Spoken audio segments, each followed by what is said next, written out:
गुण ब्रह्मा से उत्पत्ति, सतगुण विष्णु से सती थी और तमगुण शिव से जो संहार।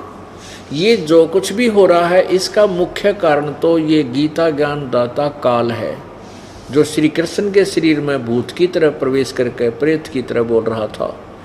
क्योंकि इस काल भगवान को श्राप लगा हुआ है 1 लाख मानव शरीरधारी प्राणियों को नित आहार करने का, खाने का, जिसके कारण ये अपने तीनों पुत्रों से ये अपना ये आहार तैयार करवाता है।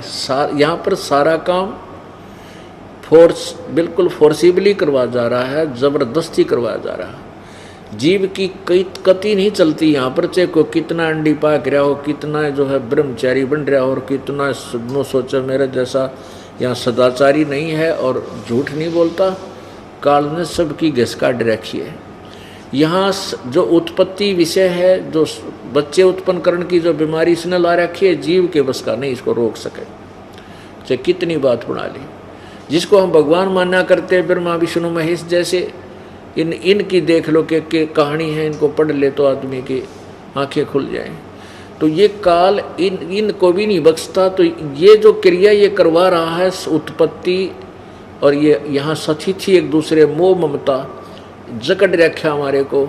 हमें पता है कि कल मृत्यु होगी तो हमारे साथ ना कोई कार चले, ना कोठी चले, ना कोई बेटा चले, ना बेटी चले, लेकिन हमारे बस की बात नहीं। चाहे कितनी बात बना ला और कितना सहनशील आदमी दिखता हो, एक समय इतना क्रोध हो जाएगा मन माने वो बिल्कुल अपने से बाहर हो जाता है। तो ये सब क्रिया कहते हैं, ये जो कुछ भी हो रहा है इसका मुख्य कारण ये काल है। और ये कहता कि मैं इन में नहीं हूँ और ये मुझ में नहीं, क्योंकि ये ब्रह्मा विष्णु महेश से दूर रहता है। 21 अपने एक तो 21वें ब्रह्मांड में भी रहता है ये, और प्रत्येक ब्रह्मांड में भी इसने अपना ऊपर के स्थान पर, अपने ऊपर ब्रह्मलोक में एक अलग से गुप्त स्थान बनाया हुआ, जहाँ ये अपनी पत्नी दुर्गा को रखता है। और इसने वहाँ पर 3 स्थान बना रखे, एक रजोगुण प्रधान क्षेत्र, एक सतोगुण प्रधान क्षेत्र, एक तमोगुण प्रधान क्षेत्र।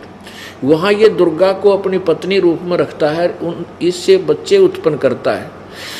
अब देखिए रजोगुण प्रधान क्षेत्र और सतोगुण प्रधान क्षेत्र, तमोगुण प्रधान क्षेत्र में कैसे भिन्नता होती है। जैसे किसी मकान में 3 कक्ष हैं, 3 कमरे हैं। एक कमरे में ये अश्लील चित्र लगे हैं।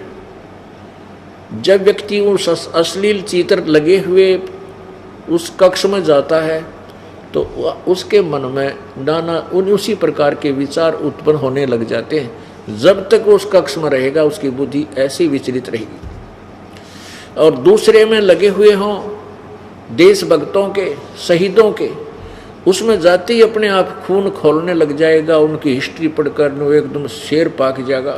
उन्हीं विचारों की तरह विचारधारा बन जाती है। और फिर जिस कक्ष के अंदर साधु संत फकीरों महापुरुषों के चित्र लगे हों, उनकी कहानी से परिचित हो, तो वैसा ही स्वभाव बन जाता है, विनम्र स्वभाव, सबके प्रति दया, यानी वैसी ही नेचर बन जाती है। तो ऐसे ही काल ने इन तीनों पुत्रों को, जिनसे इसने अपना आहार चलवाना है, बनवाना है, ये करवाना है सारा कार्य, उनको वहाँ ऊपर तीनों स्थानों पर अलग अलग से रह करके जन्म देता है। जब दुर्गा और ये काल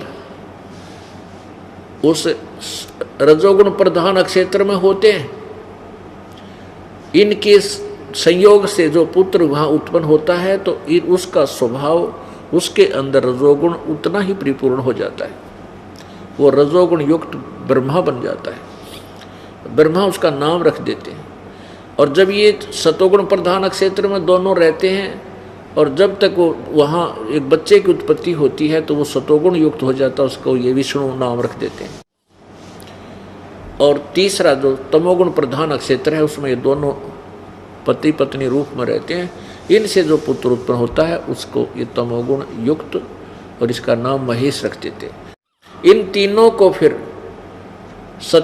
उत्पत्ति, सतिथि और संहार का कार्य देकर और इनकी शादी कर देते हैं। दुर्गा अपने ही अन्य 3 रूप धारण करती है और इन तीनों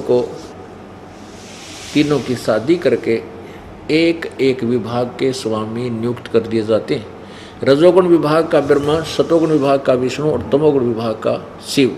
अर्थात एक ब्रह्मांड में ये एक विभागीय मंत्री हैं और इनका पिता जो काल है ये एक ब्रह्मांड के अंदर ये समझ लो मुख्यमंत्री है का रोल कर रहा। इस तरह इस सतिथि को हम समझेंगे तब हम सदग्रंथों को समझ सकेंगे और पूर्ण परमात्मा को जानकर हम मोक्ष करा सकेंगे। अब देखिएगा ये अध्याय नंबर 7 श्रीमद् भगवद गीता जी, अध्याय नंबर 7 श्लोक 12 समझ में आएगा अपने। और भी जो सतोगुण से उत्पन्न होने वाले भाव हैं और जो रजोगुण से तथा तमोगुण से उत्पन्न होने वाले भाव हैं उन सबको तुम मुझसे ही होने वाले ऐसा जान, परंतु वास्तव में उनमें मैं और वे मुझ में नहीं है। ये काल क्या करता है, इन तीनों को अलग से एक एक राजधानी दे देता है जहाँ बैठकर ये 3 लोक के प्राणियों को यहाँ अपनी उस शक्ति से जो एक एक गुण इनके अंदर फिट कर दिया उससे प्रभावित रखते हैं। जैसे एक अपने मकान की रसोई में और छौंक लगाया मिर्चों का, वो मूल वस्तु साकार वस्तु तो विद्यमान है रसोई में और उसके गुण ने 3 अलग से जो कमरे कक्ष हैं मकान में वहाँ बैठे व्यक्तियों को छीकम छीक कर दिया, वहाँ जाकर अपना प्रभाव दिखा दिया। ऐसे ही ये तीनों भगवान अपने अपने लोक राजधानी में विद्यमान हैं।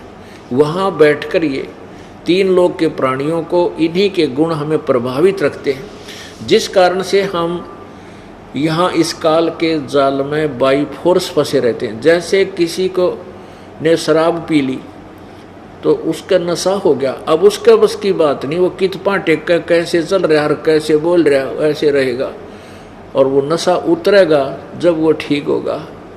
तो पुण्यात्माओं, कबीर परमेश्वर जी के इस तत्व ज्ञान से और सत्य भक्ति से ये इनके तीनों गुणों का प्रभाव हमारे ऊपर धीरे धीरे बिल्कुल निष्क्रिय हो जाएगा और फिर हम परमात्मा की भक्ति करके और सत्य भक्ति से धनी होकर के काल का ऋण उतार के सतलोक चले जाएंगे। कोई दिक्कत को ना, दिक्कत हमें हमारे सामने मुश्किल ये आई है, कठिन कार्य ये हो गया कि हम इस तत्व ज्ञान को ग्रहण करने में देरी कर रहे हैं। इसका कारण ये है कि हमने पहले अज्ञान घना सुन रखा है और वो अज्ञान हटेगा इन प्रमाणों को देखकर। इस कड़वी सत्य की घूंट भरनी पड़ेगी, आज भर लो चाहे 10 वर्ष पाछा भर लियो। जब तक इस कड़वी घूंट को नहीं भरोगे, इस तत्व ज्ञान को स्वीकार नहीं करोगे, ना तो जीव उद्धार ना या समाज सुधार कुछ भी नहीं हो सकता। दूनी आग लगती जा रही है, मानो कितना गिरता जा रहा है। और इस तत्व ज्ञान को समझ के फिर हम एक दूसरे से दया पैदा होगी, भगवान से डर लगेगा, बुराइयों से बचेंगे हम और परमात्मा हमारी वो आवश्यकता पूरी करेगा जो कोई भी ना कर सकता। राजा भी नहीं कर सकता उन आवश्यकताओं को जो परमात्मा किया करता है। राजा भी भगवान के आगे हाथ जोड़ता फिरता है। जब हमें उस परमात्मा से सहारा मिलेगा तो हम ना चोरी कर सकते, ना ठगी करेंगे, किसी चीज़ के कसरे ना छोड़, कमी नहीं छोड़ेगा भगवान। तो और फिर हमें ज्ञान होगा, डर भी होगा, ज्ञान से डर बनता है, फिर हम वो गलतियाँ भी नहीं करेंगे। इस प्रकार समाज सुधार भी होगा, सब बुराइयों से बच जाएंगे और परमात्मा की भक्ति करके हम सतलोक चले जाएंगे, जहाँ से हम बिछुड़कर आए इस गंदे लोक में। अब ब्रह्मा विष्णु महेश, रजगुण ब्रह्मा, सदगुण विष्णु, तमगुण शिव जी, ये तो सत्य होगी। अब ये तीनों भगवानों से ही ये सृष्टि काल की चल रही है, और ये पूजा के योग नहीं है। जो इनकी पूजा करते हैं वो शास्त्र विरुद्ध साधना कर रहे हैं। ये देखिएगा अब 13वें श्लोक में क्या बताया है, 7वें अध्याय के गुणों के कार्य रूप सात्विक, राजस और तामस, इन तीनों प्रकार के भाव से ये सारा संसार प्राणी समुदाय मोहित हो रहा है। इन तीनों गुणों रजगुण ब्रह्मा, सदगुण विष्णु, तमगुण शिव जी से ऊपर परे मुझ अविनाशी को नहीं जानता। ये काल कह रहा है कि इनसे ऊपरे मैं हूँ, ये मुझे नहीं जानते, इन्हीं की पूजा पाजा में उलझ पुलझ रहते हैं, इन्हीं तक सीमित है। अब 14वें श्लोक में क्या कहा है, 7वें अध्याय का 14वां श्लोक, क्योंकि यह अलौकिक अर्थात अति अद्भुत त्रिगुणमयी मेरी माया, यह रजगुण ब्रह्मा, सदगुण विष्णु, तमगुण शिव जी द्वारा फैला गया ये जाल, माया जाल बड़ा खतरनाक है, दुस्तर।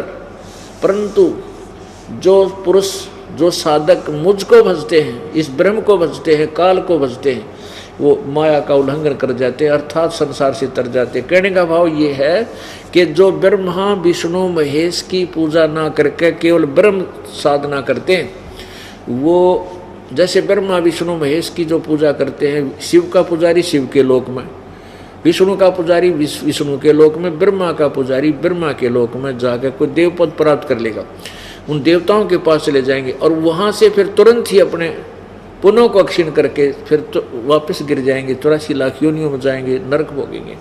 और जो ब्रह्म की साधना करता है वो एक महाकल्प तक, यानी सच्ची साधना आजीवन सच्चे जलते पूरे संत से लेकर के और विधिवत साधना करता है, वो फिर ब्रह्म लोक में चला जाता है, ब्रह्म का साधक।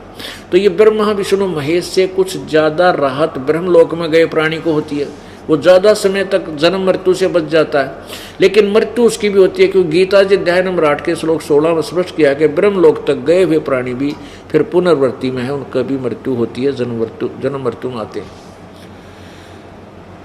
तो यहाँ ये कह रहा है कि जो मेरी भक्ति करते हैं वो इनसे ऊपर उठ जाते हैं, ब्रह्मा विष्णु महेश के से मिलने वाली राहत से ऊपर उठ जाते हैं। इस त्रिगुणमयी माया से, त्रिगुणमयी माया बड़ी खतरनाक है। और आगे फिर 15वें श्लोक में यही बताया कि ब्रह्मा विष्णु महेश रूपी त्रिगुणमयी माया के ऊपर जो आश्रित हो गए, इन तो आगे किसी ने मानते नहीं, चाहे कुछ भी कह लो इनको, तो वो माया के द्वारा जिनका ज्ञान हरा जा चुका है, त्रिगुणमयी माया द्वारा ब्रह्मा विष्णु महेश से मिलने वाली राहत के ऊपर ही आश्रित है, उनके विषय में देखो क्या कहा है गीता जी अध्याय नंबर 7 का और श्लोक नंबर 15। इस ब्रह्मा विष्णु महेश रूपी त्रिगुणमयी माया के द्वारा, यानी इन्हीं के ऊपर आश्रित हैं, इनके अतिरिक्त तो किसी ने नहीं मानते, जिनका ज्ञान हरा जा चुका है, ऐसे आसुर भावम, आसुर स्वभाव, राक्षस स्वभाव को धारण किए हुए मनुष्यों में नीच, इतना बलाइयो, ये दूषित कर्म करने वाले मूढ़ लोग, मूर्ख, ये गीता ज्ञान दाता काल कह रहा है कि मुझको नहीं बजते।